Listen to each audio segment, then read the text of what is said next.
I was walking and I was thinking. It was the beginning of a new month, and I was thinking about how beautiful new beginnings are. Because don't we all deserve that? A second chance, a new beginning. But as I was thinking all of this, I was walking.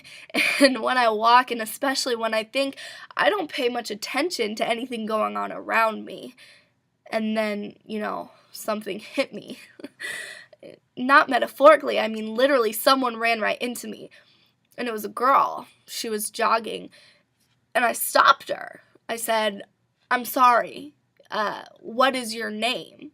And she looked at me like I was crazy.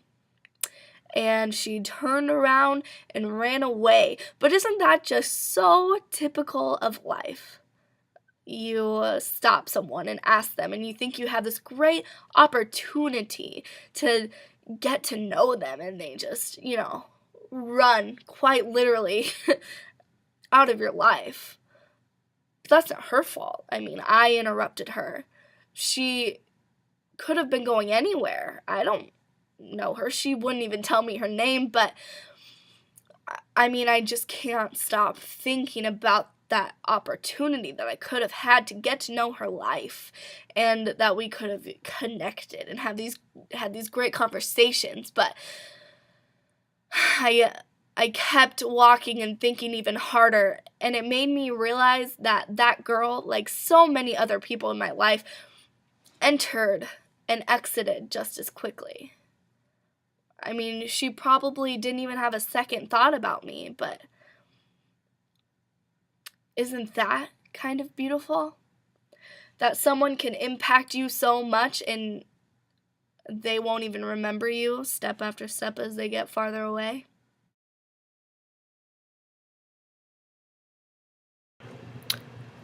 I saw a young girl shivering while waiting in the cold for a bus. Around 19 years old, I'm assuming, and wearing jeans and a sweatshirt. Nothing really odd about her. The only odd thing was an interesting accessory that she was wearing. It was a cage. She was just holding it, but it wasn't a normal big cage like for a dog or for a cat. It was a little bit smaller. And I was nervous because I wanted to approach her and ask what was in there, but I didn't want to intrude.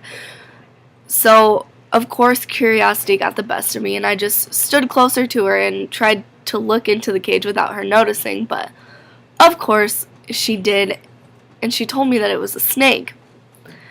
Now, I'm not fond of reptiles, but I can appreciate snakes because they remind me of new beginnings.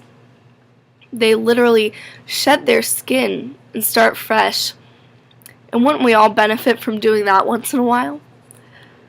So I think that snakes and reptiles like that are kind of beautiful in that way. But as we get talking about her snake, I learned that it caused her actually a lot of turmoil in her life. She talks about how Lord Harry, she bought him on a whim. It wasn't a planned out thing, and she brought him home to her parents, and her parents were just about as fond of reptiles as I was.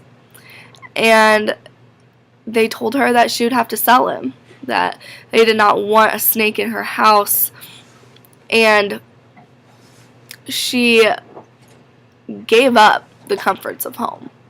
She decided that that snake was more important than her life at home, and she began to look on Craigslist for some roommates around Iowa City, and she just left. And now she has moved out just so she could keep that snake. And that shows just some type of unconditional love for an animal that can't even talk back to her or give her anything. And I think that unconditional love like that is kind of beautiful.